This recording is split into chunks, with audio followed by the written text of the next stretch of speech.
We are at the business end of the Indian Premier League and we have a T20 World Cup following soon after to be played in the West Indies and the USA.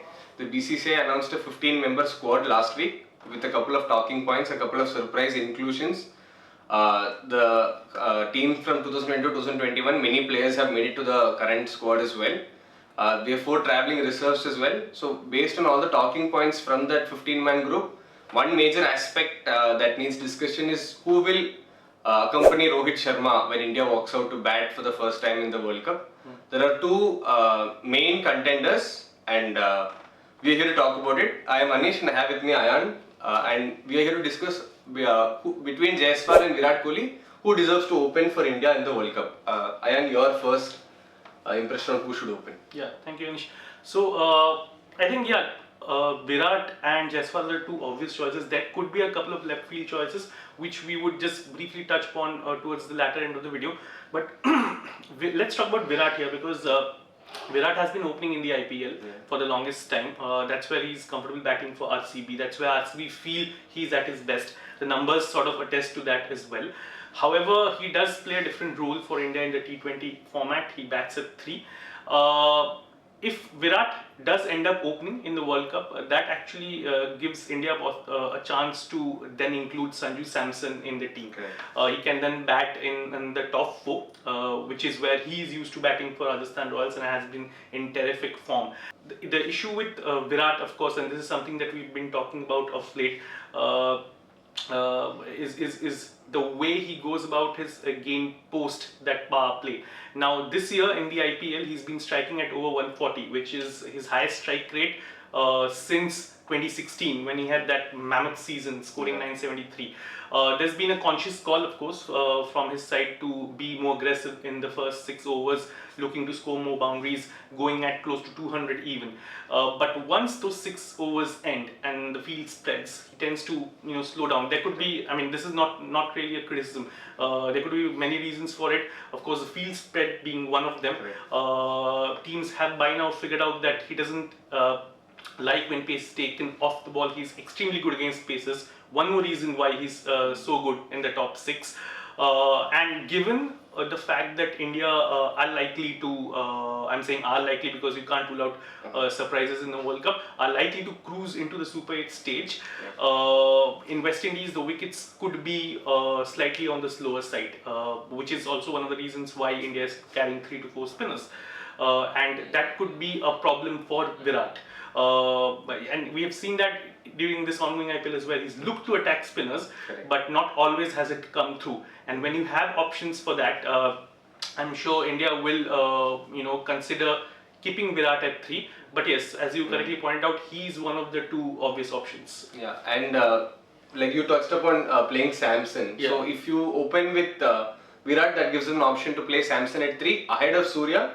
We know Surya is very good against the pacers. He manipulates the fields very well. Yeah. But against the moving ball, if there is even a hint of swing in the West Indies, it's a rare occurrence in the West Indies. But if there is a hint of swing, we might see Surya getting out early. Then the middle order is not the best. They're not in the best of form. Right. So that is another, I think, the thing that the team should consider. Yeah. And do you think, what do you about the left-hand, right-hand combination? So, if Kohli opens, probably that opens up a slot for Shivam Dube in the 11, and probably if Pant sits out, then you have a couple of left-handers. So, do you think in that way, will the team think what will help the middle order? Middle order conundrum is one of the reasons why Shivam Dube was picked, right? That's what Rohit Sharma has said as well. So, and there are quite a few permutations and combinations doing rounds trying to figure out how both Hardik and Dube could fit in. Mind you, the Indian pace attack right now, if you leave out the redoubtable Jasprit Bumrah, it doesn't look in the best of shape at the moment. And one of the ways to include both Hardik and Dube would be to get rid of one specialist pacer. Then Hardik doubles up as your third seamer. And Hardik's batting form also has been in question. So a lot will depend on the kind of starts they get. Again, as I said, it may not be a 200-220 plus tournament, the one that we've been used to throughout this IPL. We could go back to the times when 170, 180 were the norm. And let's not forget, a World Cup there's a huge difference between a World Cup and the IPL. It's also about the pedigree of the player, Right. the pressure that comes with it, representing your country. All sounds very cliched, but it is true. And Virat Kohli is a big match player, and mind you, his strike rate at the death, both for India and in the IPL, is north of 200. So he's at his best when it's at the depth, which again attests to the fact that he's extremely good against pace. Spin, of course, if you look through the numbers from IPL in the last 5 years, you see a noticeable difference in his strike rates against pace and spin. It tends to drop. This is not to say he's not a good player of spin. It's just that the format brings with it different expectations in different phases. So yeah, I mean, I believe that Virat's ability to possibly impact the game at the moment depends on whether he can bat through, which may not be necessarily a bad thing for India, given the form of the batting lineup at the moment. So yeah, while opening with him is an option, I think they will be tempted to persist pretty much 3. You touched upon Virat Kohli's run rate through the middle overs. Although he's only striking at 118, we've seen Rohit has gone with 4 spinners in the squad. Yeah. He's probably expecting the wickets to turn. Yeah. And once that turn and bounce is available for spinners, then there's no better batter than Virat Kohli probably to wade us through those tough times in the middle overs. Yeah, absolutely. As I said, I mean, there's always, in the last, say, 6-7 years, there's this annoying sensation that the demands of T20 are moving away from the classical batsmanship, not just the kind we see from Virat, but also from someone like Kane Williamson. I mean, for the lack of a better word at the moment, an anchor batter. And the expectations of them, how do you, for instance, 2008, 2015, Virat Kohli's strike rate in the IPL was hovering around 120s. Then the demands changed, the format evolved, and so did his strike rate. He took it up to 143 from 16 to 2020. And post that, of course, there was a sudden dip. We all know, his form deserted him in all 3 formats. Since then, there's been a considerable turnaround. So yes, this is not to say that the strike rate of Virat Kohli in the middle overs isn't a problem, but yes, if the pitches are more challenging than what we have seen in the IPL, perhaps no better person than Virat Kohli. We discussed the pros and cons of Virat Kohli open the batting with Rohit Sharma the T20 World Cup. The other major option we have at our disposal is Yashasvi Jaiswal. Has performed very well for India in all 3 formats of the game, and provides that left-handedness in the top order, which is something that I think is necessary in case you are trying to rotate strike well, especially in slow pitches that we expect in the West Indies. What are your initial thoughts of how Jaiswal, how he is as a cricketer and how he's matured playing for India over the years? I think he was in terrific form going into this IPL. The first half of it, he struggled, visibly so, kept getting out in the power play. But one of the reasons could have been the fact that he was trying too hard to get his team off to a flyer. He's a very good player, much like with most promising batters. When he's just being himself, he's regained his form. But that's because now he's, instead of trying to look to hit the ball too hard, he's letting the ball come to him and then looking to bisect the gaps. There's this one shot he played against, I think Sunrise Hyderabad. It was, I don't remember the bowler. It was a Yorker on 5th stump, and somehow he managed to just bisect the gap behind square and got a 4. So he's one of those players. Of course, a good Yorker will get any batter on a given day, but he's someone who's pretty adept at turning Yorkers into scoring opportunities. And as you correctly point out, he's a left-handed batter, so gives you the option right at the start. Oppositions hate to have a left-right combination, to bowl to because of the constant field changes. He's young, he's confident right now. He's batted with Rohit Sharma in Test cricket as well, so there's that understanding, which is also very important. And I think having someone like Jaiswal open the batting will also allow Rohit just that extra time to get into his innings. Of course, in the last 1 year, Rohit Sharma has sort of heralded this revolution in the highest scoring rates of Team India, be it in ODI cricket. We saw that during the World Cup, or be it in T20 cricket. So while there's been a fair amount of criticism of his form in this IPL, I expect him to come out all guns blazing. But having that extra cushion of a young left-hander who's looking to score at a higher pace makes it that much easier for Rohit. So I think Jaiswal ticks a lot of boxes there. Correct. Jaiswal scores with a strike rate of 140 in the IPL. Since his debut, he's been scoring at 140. Finds the boundaries to perfection. Scores a lot of 4s in that opening 6 overs. Yeah. But once this field spread out, we see that his average and strike rate drops quite a bit. Correct. In the post power play phase, so that's probably a glaring weakness if we say in his game. Yeah, I mean, as we discussed earlier as well, Virat, similar issues, the field spreads, I think it's bound to drop, but we also have to remember the fact that T20 cricket is an extremely role-specific format. If you're an opener, your job really is to if you're scoring 40 of 20 balls, I would say you've done your job, scoring at 200, getting your team off to a flyer. So if he's able to deliver that, then there is no reason why there should be any criticism of Jaiswal. Of course, you would want him to bat through. He bats through. The strike rates go up. Even in this IPL, he tends to start in a circumspect manner and then it picks up. So he's in a way a player in that classical mold. You wouldn't really, you think of a T20 batter, left-handed T20 batter.